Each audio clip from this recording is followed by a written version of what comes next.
What is up, lady boys and girls? Welcome back to another video. Today we're going to pick up another bike. We got that 450 in the garage. I cannot figure it out. Valves are good, timing is good, everything's mint on it, except the fact that it doesn't want to start up for some reason. It might be a clogged fuel pump. That's what I'm starting to lean towards now, simply because it doesn't want to start unless I throw some starting fluid in it, and it'll backfire for like 3 seconds and then shut off. So it could be something with the fuel pump or a sensor in the fuel pump. I did find another deal on a 2018 KX250F.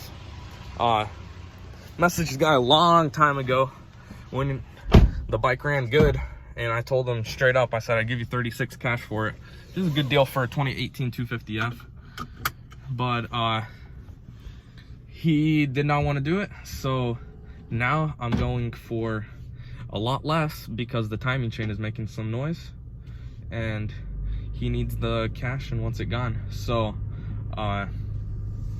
yeah, it's not too far away. We're gonna head out tonight. We'll be there in a few, go pick that thing up, and yeah, pick this headache up off this one guy and get me another headache. So yeah, without further ado, let's get out of here. I'll probably catch you guys when I get the bike, unless something else interesting happens on the way there. So yeah, see ya. Alrighty, guys and girls, here she is, 2018 KX250F. It was a little too dark to record anything. As soon as I loaded up, it was already dark outside, so it wasn't even worth messing with it. Bike overall, it's not clean, but it's not extremely clapped out. The wheels, they've got a little bit of wear in them. Tires are good, both in front and the rear. He just had the suspension done, stuff like that. It came with a ton of extra parts: air filters, fork oil, sprockets, chains, foot pegs, everything that I'd possibly need for this thing. Extra plastics too. Whenever I got there, it's got the nice green hubs on there. I think that's the Monster Energy edition for these bikes. I'm not sure unless they're aftermarket, but it did not have coolant when I got there, and it makes a weird noise. So we ended up knocking off a little more off that price. We also got a stand and 2 brand new tires, so I guess that's pretty cool too. But yeah, I ended up getting it for a really good deal for the bike, but for the amount of work that I'm gonna have to put into it, I'm not sure if it's that good of a deal. We're gonna find out later on if it's worth it or not. It was racing the woods, so it's not extremely clapped, but it is a little bit clapped.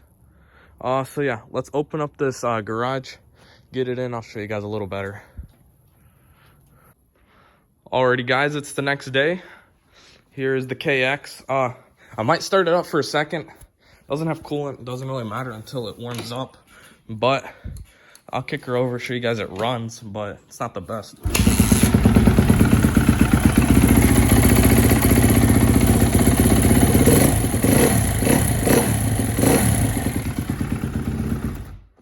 It doesn't sound too bad. It sounded a little worse yesterday.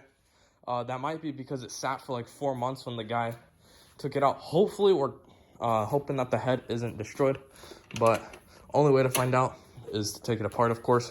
So what we're gonna do, take off these side panels, take off the seat, take off the gas tank, and we should be able to get to the valve cover, take that thing off, and see what we're working with. If we got lucky, maybe it just needs a timing chain and some valve guide or timing chain guide and stuff like that, but who knows. So I'm gonna throw you guys on the time lapse, get this thing taken apart, and see what we can do with this bike. It looks pretty nice though, and it starts right up too. Here's all the other bikes. Pretty sure this 450 has a fuel injector issue, so we will work on it just on another day. This 2020 125X is mint, good to go. Not sure what I'm gonna do with it. Might list it up for a lot and see if somebody wants to buy it, but if not, I don't mind keeping it, using it as my personal bike. And this 450, we just need to throw that chain on and she's good to go. So yeah, let's tear apart this 250F.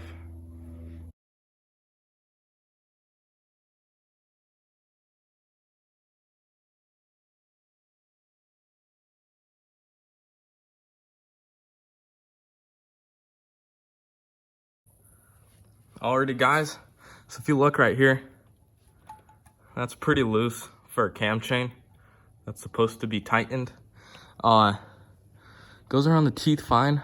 It's just a little loose, which I don't like. So what we're gonna do is throw a zip tie up here, hold this. We're gonna have to go Rocky Mountain ATV, get a flywheel puller for this, and buy a brand new timing chain. Shouldn't cost too much.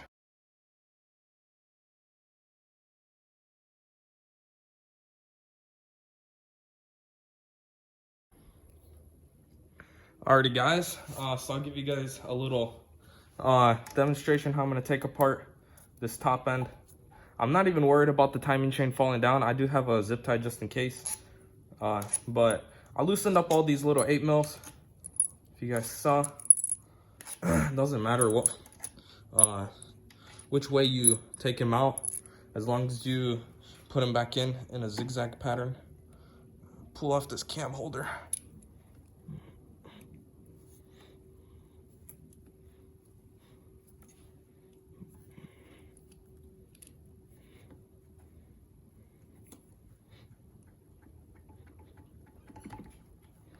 Does not want to come loose. There we go. Nice and easy. Right here, very minimal scoring, which is a good thing. Hopefully on the bottom side it's not bad. Because if there is a lot, then we're gonna end up having to change the whole head. But it doesn't look too bad.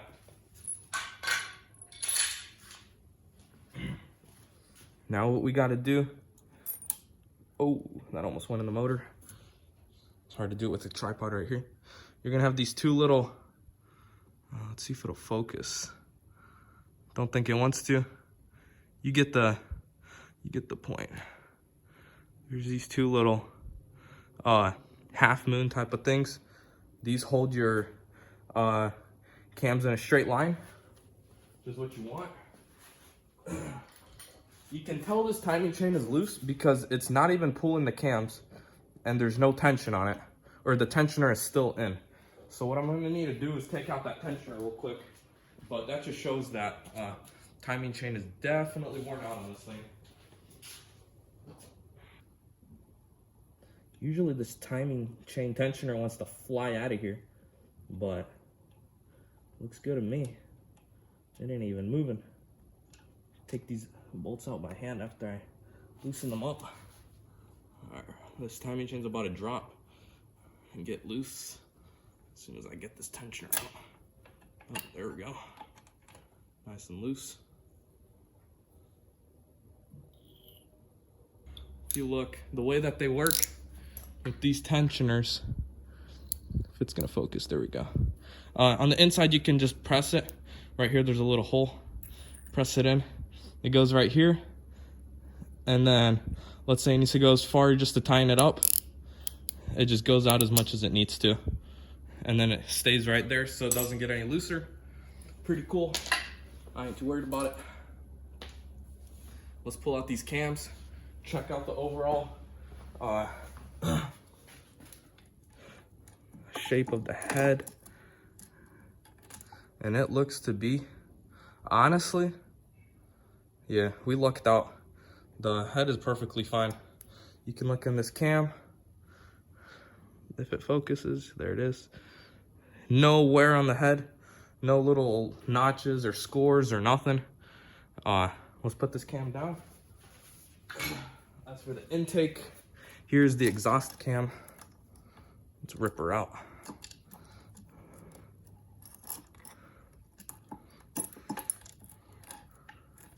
Yep, this side looks pretty good as well. Yeah, it's honestly, you can tell there's a little bit of it heated up for sure, but no scoring was made. This is all a bearing right here. Bearings feel good. So this is your exhaust cam to those who don't know motors that much, and this is your compression or decompression. Helps you start it. Pretty sure that's what this is for. This should be it. I guess it gives it more kick or something. But yeah, everything looks pretty minty in here. I should have checked the valve clearances but I did not. So looks like we will not know the valve clearances, but they should be fine if the bike started up that easy. And nothing was like loose or anything. So yeah, there we go. Everything we possibly need is right here. Yeah, this chain's got so much flex in it. It should not be able to move all the way sideways. So it was definitely time for a new chain. I got lucky and didn't need to buy a new head. But let's go in my room, hop on my MacBook. Oh, there we go. Now it's focused. We're gonna go hop on my MacBook, order up the chain. Don't think we need a new tensioner, but we do need a flywheel puller for a Kawasaki because I don't have any. And yeah, let's get to it. Alrighty, here we are. Just hop on Rocky Mountain. We're gonna order out all the stuff we need. Flywheel puller, 15 bucks. We got a cam chain. It's $31 for an OEM one. We need that water pump rebuild. Turns out to be $28. I wasn't gonna get new plastics and seat cover, but might as well just to make the bike nice. I mean, we did get it for really cheap, so we might as well make the bike look nice. So we got OEM 2020 graphics that will fit the 2018. $123, $124, $35 for OEM 2020 graphics, and then we got $37, and we get the OEM style seat cover. It's about as close to OEM as we'll get, because the other one's all black. I like my bikes all OEM, so yeah, about to order this stuff and maybe go pick up a TTR 125 right now for 750 bucks. Just a quick flip, maybe mess around as a pit bike, and then a 2017 YZ450F tomorrow for $3 grand. Guy was just watching my YouTube video. It was pretty funny. He recognized me over the phone. So yeah, I'll see you guys later when the stuff comes in, probably.